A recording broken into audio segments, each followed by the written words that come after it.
actually have kind of a lot to update you on today, so this might be a bit of a long one. So for starters, Christmas and New Year's just happened, so Merry Christmas, Happy New Year. I have, of course, lots of New Year's resolutions like most people do.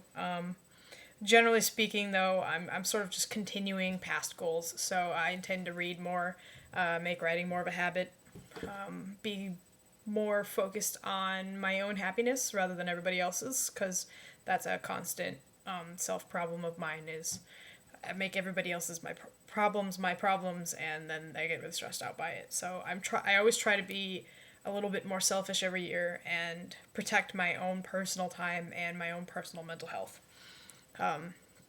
So that's basically it for the new year. 2016 was awful in so many ways. I think most people are in more or less agreement with the awful nature of 2016. So hopefully 2017 can't be any worse, although I still feel like that's way up in the air. So, but hey, it's a new year. The world keeps turning, and so we make of it what we will. With some of the Christmas money that we got, I got some more shelves. So I finally got all of my stuff out of boxes since we moved in like April. We've had a lot of our stuff still in boxes because there's just nowhere to put it. So now I got more shelves, and so all of the books, the binders, the textbooks, and some of the knickknacks are out on shelves now, which is nice. I really enjoy it. Last week, I think I kind of told you that I was moving my desk into my bedroom, so that's where I am now. I'm in my room. Here's my desk. I have a shelf on the other side of me, and I've got some fan art up above the wall. And if I remember, maybe I'll make a note. Show office. I can show you guys that at the end of the video. I just don't want to jumble around the laptop right now. So yeah, that's it. I got my writing space now. See, my room has been it's generally quiet in here because my husband, when he's hanging out, he's either in the basement or in his office downstairs. He doesn't usually choose to hang out in the bedroom. So it's typically a quiet space, and there's plenty of space in here for me to put my desk here. So I don't really need an office. I can have a desk here. Of course, I have the shed, which is in, a state of in progress, but it works. So that's it for the preparatory workspace stuff. Last week was really interesting for me because as I was heading into the vacation, I noticed a tweet on Twitter that said something about some demon named Aishma, and I was like, that's kind of a cool demon name. There's a demon in Achillea that I've been trying to name for the longest time, but he needs like the perfect name because he's like horrible, but I don't want him to sound like tropey demon names, so I was like, Aishma sounds cool. So I wanted to find out more about like who Aishma was, and so I googled it, and it led me down this rabbit hole into some weird shit. So I discovered a really old religion called Zoroastrianism. If you want to look it up, it's Zoroastrianism, I think. Yes. And it is some sort of like pre-Christian, ancient Iranian religion I have never heard of before, and that's important. Like, I've literally never heard of it before, not even close. And except for that, I have heard the name of the prophet, which was Zarathustra, but I feel like I heard it as like an anime character or someone that was based on him, like not actual Zarathustra. But this is where it started to get really weird. Because, like, as I was reading about this religion, because, when you're a writer, you want to, like, read reference stuff that maybe you'll kind of use in novels. That's why I have The Art of War. That's why I have all of these random textbooks, and why, you kind of want to pull themes from things like mythology and stuff. So, finding a really old religion that maybe a lot of people haven't heard of was kind of a goldmine, right? But the weird part was, as I was reading about it, like, it already shared a lot of commonalities with the way the religion in Achillea already is. So it was kind of like I was discovering a religion I had already invented that's actually real. It was very, very strange. Like, the more I read it, the more it creeped me out, how similar it was. And I can't really go into a lot of the particulars because it's spoilery. But I am writing a note, like, my thoughts on it and all of the connections that are being made already before I finish all of my books. so that when we look back on this day, that you could just see how creepy it was. Because, like, I did all of this without knowing that. The cool part is, because of that, it has now told me how my book is going to end.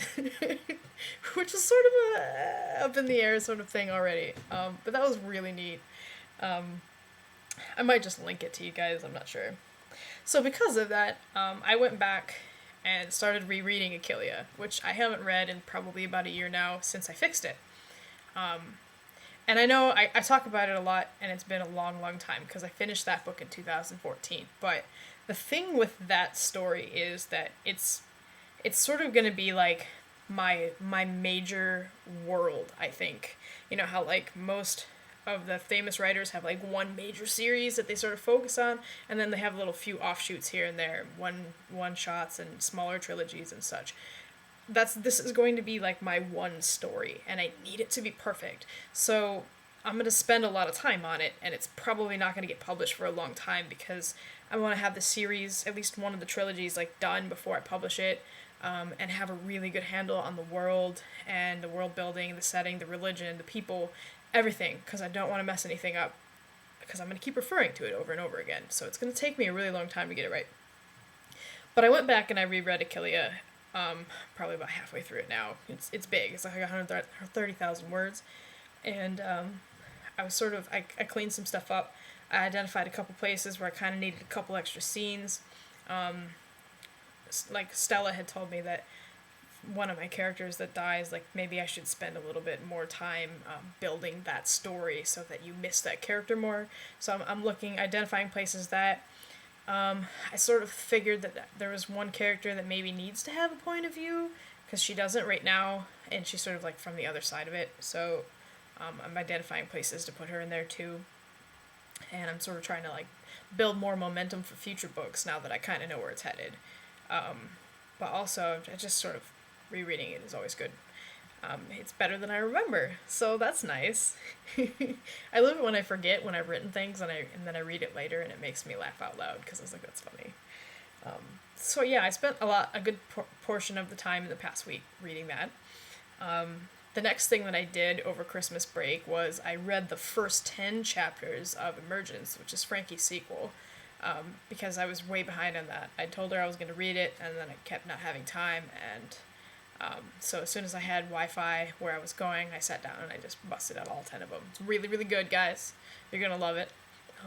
It's one of those few sequels that I've read that I feel like might actually live up to the first book, so it's going to be really good. I'm excited to see where she takes it, because I haven't finished reading what she's finished, but she's still in the process of editing, and she sort of throws me a chapter when she feels like it's clean enough to be read. So I'm looking forward to the future of that.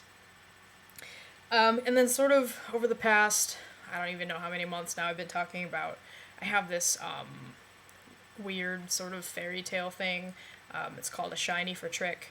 And it's about this creature who's sort of in an in-between world where she finds lost things and returns them to the human world. It sort of in my head reminds me of, like, a Pixar short. And the character is sort of like Radical Edward from Cowboy Bebop, where she's, like, carefree and silly all the time, and she has, like, no memory at all. She's like got like the memory of a goldfish, but she's really cute. It's like 17,000 words, and Frankie's kind of working on the cover now, so I'm reading it through again. She identified a couple things I needed to fix, really minor things, and I'm also reading through it just to make sure I still feel good about it before we publish it, because I haven't read it in a long time, and I just wanted to, make sure, because once I publish it, it's out there, it's done, and I can't fix it anymore.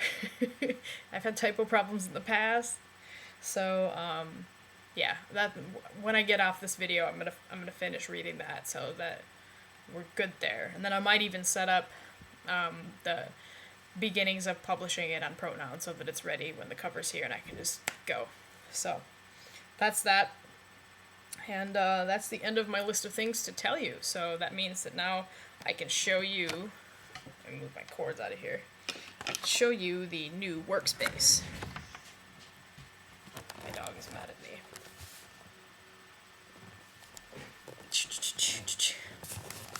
Okay, that is the new workspace. I got like 2 shelves of stuff, a lot of anime stuff, and the desk. So I spent 5 hours cleaning today. Set up my new shelves, unpacked all my boxes, put things away, cleaned up, set up. But it looks really good in here, but I am exhausted. So I've been really productive lately, so I guess that for me, the new year is off to a good start. Oh, and one other thing. This is really cool. My sister got me these for Christmas, and it would be a crime if I just did not show you these. She got me these off Etsy. They are bookmarks. They're made of real leather, and they have quotes from my book, The Blood of Neris, on them. I think she's one of those cat people. Maxine stopped panting for a second and stared out the side window. I'm sorry, I had to read the mirrored. So that one is that's Wex talking about Zanja to his dog. And then, you put your cute face on his lumpy, ugly body so that I forever have to associate that big lug with how adorable you are. And that's Burge talking to Ashes when she jumps on top of Wex. But I thought this was really cool. This is a very nice, unique present. If you guys know Ryder, things like this, that's what you should get them. NaNoWriMo was showing off this scarf that you could give them like your whole book, and they would print it on a scarf, so you could wear your book around your neck, and you could choose like, I don't know, it was like 10 different colors. I really wanted it, but it was like $70 or something crazy. But so that's it for me today. I'm gonna go finish reading Shiny for Trick, make sure it's good, and then it's bedtime for me. I gotta go back to work tomorrow. So, all right, thanks for following, guys. Have a good night.